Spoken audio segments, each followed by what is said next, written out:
This is part of a series in the Chronicle for Higher Education on retaining underserved student strategies for success in the post-pandemic era. And it's by Catherine Mangan. And this part is entitled The Surveilled Student. I'm going to give a very brief intro because I know, Mark, you did have some extensive insights you'd like to give. But bottom line is, students have come to the realization that they are under constant surveillance and they don't like it under a variety of reasons. The first example they gave was in Oakland University on the bioscan buttons. And in response to the pandemic, they were asking students to wear these specific type of buttons that monitored their vital signs and their temperature and their heart rate. And if there were abnormalities, it could alert the university or the health authorities that you may be infected with the virus or coming down with COVID. The students were shocked, I tell you, that people could actually be monitoring their life signs in such a manner. But a more serious objection raised by many students, such as the University of Illinois at Urbana, was the fact that they were being monitored, they were being proctored online when they were taking their tests, and that these testing services were using such dastardly methods as requiring that before the test, they use their computer camera and swing the laptop around the room to make sure that there is no one else in the room while they're taking the test. They're also using such dastardly technologies as voice recognition to make sure it is actually you speaking on the computer and not someone who's impersonating you.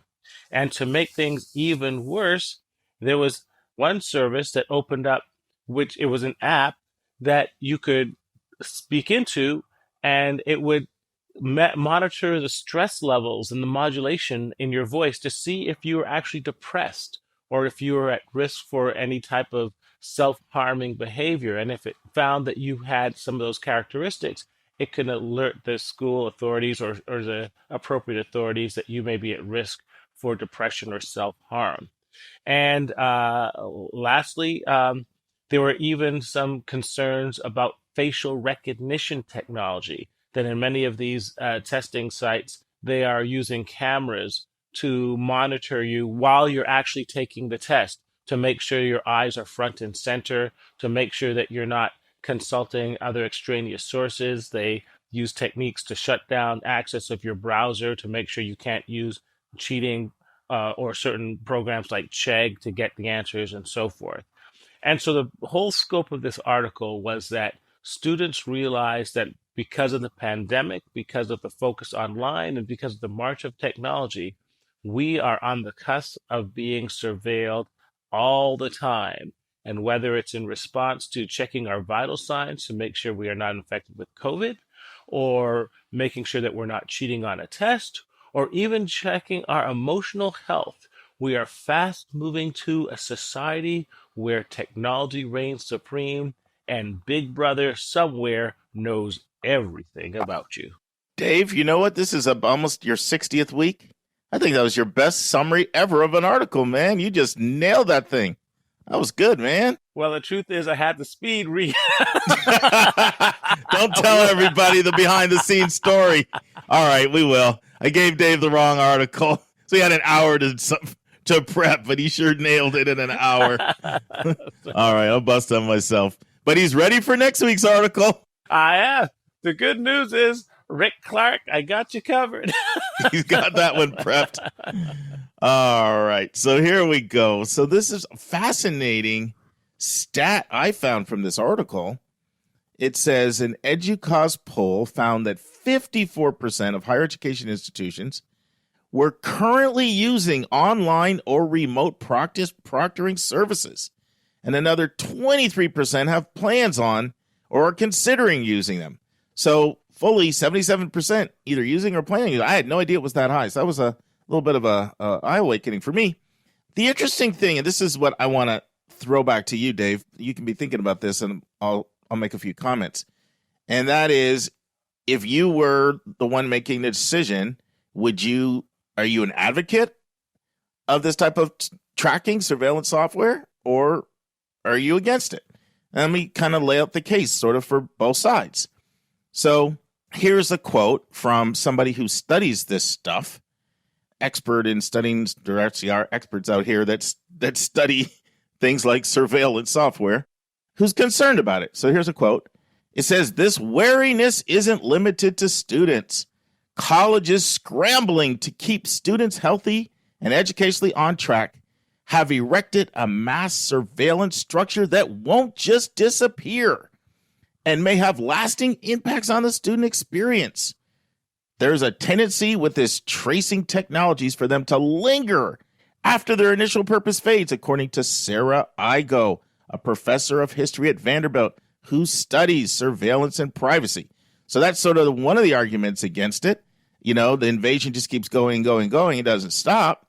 Now, here's an argument in favor of it. David A. Stone, a professor of philosophy and chief research officer at Oakland, who led the team that selected and evaluated BioButton. BioButton was the surveillance software that they used to see what's happening with the students regarding COVID. And he says, as he sees it, handing over health information is a relatively small price to pay if it means halting the spread of the virus that has ravaged the nation. When you consider that hundreds of thousands of people have died in this pandemic, is it too much to ask to share your heart rate and your temperature, he asked? And so those are a couple of the sides. And then it goes on to say other campuses talked about privacy objections. Now, the article mentions several other things like the software being faulty.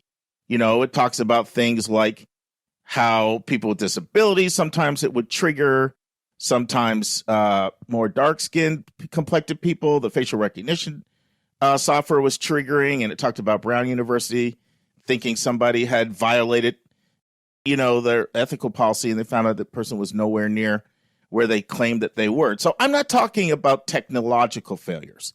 The article talks about that quite a bit. It goes over 4 or 5 different technological failures that have happened. Assuming there's no technological failures, I'm curious, like, what side you come down on this equation. I will sort of tell you where I come down first and then sort of see what you think. So I know there's fears about Big Brother invading. I get that. But one of my favorite quotes actually comes from Oliver Wendell Holmes. And it simply says this: "Your liberty to swing your fist ends where my nose begins. Your liberty to swing your fist ends where my nose begins." Another version of it is you can't cry fire in a theater, right? Like, in other words, there are limits on free speech. And we know cheating is rampant. So I personally don't fall to school for using, you know, some software to try to identify who's cheating. Now, of course, it needs to not be, you know, it needs to be accurate. But I come down on the side of I see a usefulness for this type of surveillance software. Nobody likes it. If I was a student, I wouldn't like it. But when I look at how rampant cheating is, I personally think it's appropriate. What are your thoughts? Well, I think that for all you students and everybody who's concerned about surveillance and security, the horse is out of the barn. We are already more surveilled than we ever have been, and it's not going to change, and it's only going to increase. I'll give you some examples.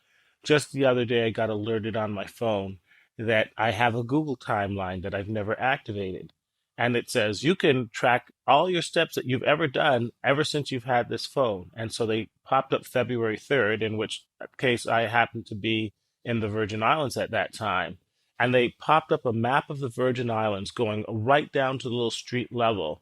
And they mapped out exactly where I went from the time I woke up to the time I went to bed, including going to the hospital, to going to the grocery store, to going to my little Caribbean spot by the beach and had a little beer and so forth. So that was busted there. They knew everything about me.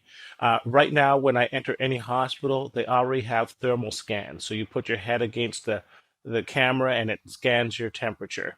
Whenever I write a prescription now, in many states, it's two-factor identification. So what happens is I log onto the computer screen, and then there is fingerprint technology where I put my fingerprint on, and it automatically sends a code to a central computer somewhere in the state, and then they send back a code to a special app on my cell phone.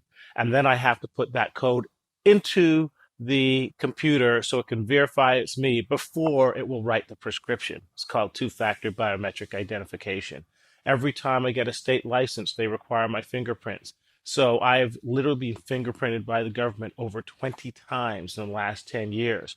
And I just learned that the city of Chicago has more cameras because of crime. So when you walk down the street, you're being tracked by an average of 30 to 40 cameras.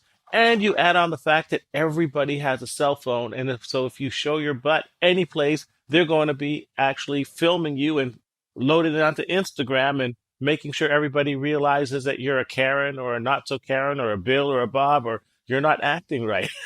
So we are the most surveilled. And the Chinese have technology right now that's facial recognition and gait recognition technology that far surpasses anything that we're utilizing in the West, that they're actually selling to Western countries and they're buying them. So Big Brother is here. George Orwell was right. And it's just a logical extension that we will use the technology that we already have in place to make sure you're not cheating on your exams, that you're not walking to class with a fever, that you are who you say you are. I'm sorry, it's here, it's happening. And if you don't really like it, I'm sure Mark can do a college spotlight on Timbuktu. Sorry. So your point is it's a moot point. We could argue it all we want. It's happening. Your point reminds me a lot of Edward Snowden. Edwards, absolutely, yeah. Who, I think he's in exile somewhere for sort of his whistleblowing. But I can't remember who it was, but some 60 Minutes got an interview with him. And I saw it, and he started talking about this phone you have in your hand, the power it has to track everything you're doing. And then he said the first thing he does when he gets a phone is he goes in and he reconfigures it so it can't do all this tracking. But he shared what is knowledgeable and what's oftentimes being sold, Yeah. To other people. So your point is it's happening anywhere, and students, you can beef all you want, but it is what it is. It kind of reminds me of when I've gone over with Anika a lot of times talking about demonstrated interest, and I've got into predictive analytics and how, your online footprint is tracked. And Absolutely. I've sometimes made a big deal about it. She's like, what's the beef? Like, why are people upset? Like, that's happening. You go into Amazon, you don't buy something, you go somewhere else, it pops up on the screen. It's happening for business. Like, it kind of is what it is. It's the 21st century. That's sort of her point. And that sort of seems like it's your point as well. Yeah. I know I was getting older when all of a sudden I got all these uninitiated ads for memory support, ARB, and erectile dysfunction. There's a word for that. It's called TMI. I never thought erectile dysfunction was going to make it on the podcast, but you get a surprise every day, I guess. Hey, well, I can tell you, I was like, I never asked for that ad, but there it is. Someone knows who you are.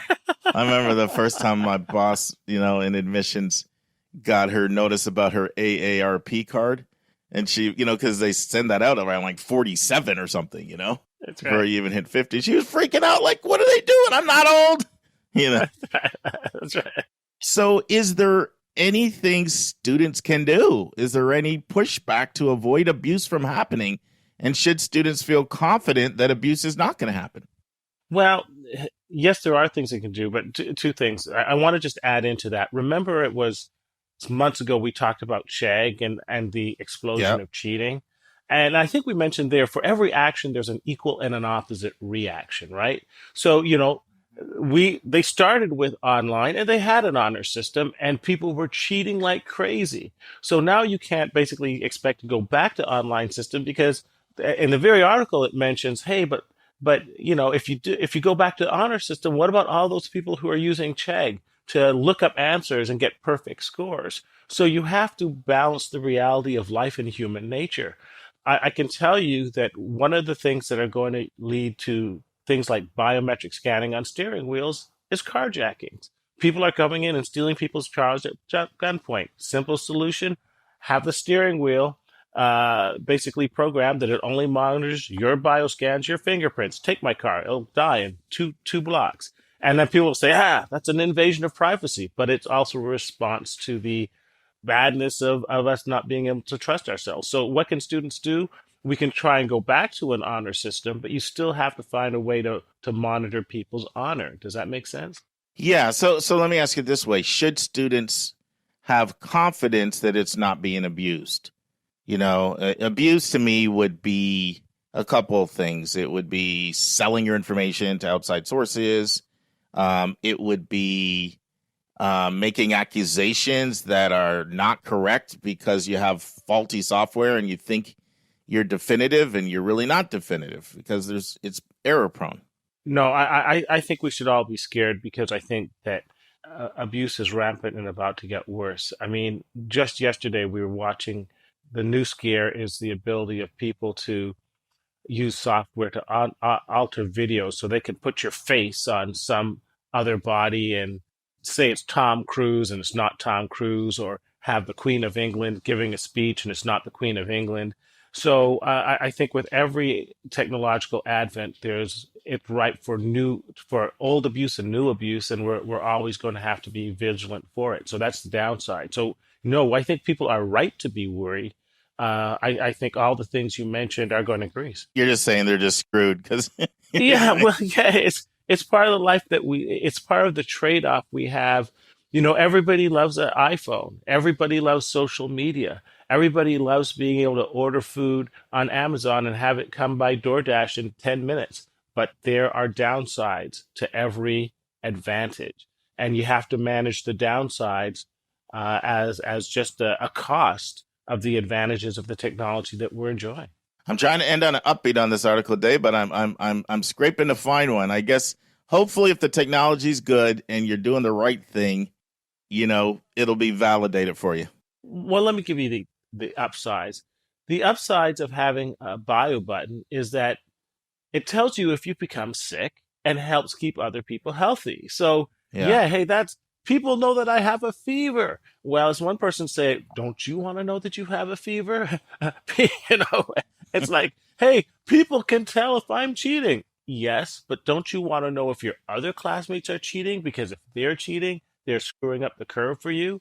Right. People can tell by the modulation of my voice that I'm depressed and I'm about to kill myself. Well, don't you want help if you're depressed and you want to kill yourself? so, There you so, go. That's a good point. so the point is, I'm saying that there are pros and cons and balances. And hey, if you want to go back to the 1950s where we had manual transmissions, where we had phones that you actually had the rotary dial, and that there was no Instagram, and you actually had to write a letter to grandma, we can do that too. I hear you, my friend. That's good. That's good. I always like to end on an upbeat, so I like that. On an upbeat, so I like that. On an upbeat, so I like that.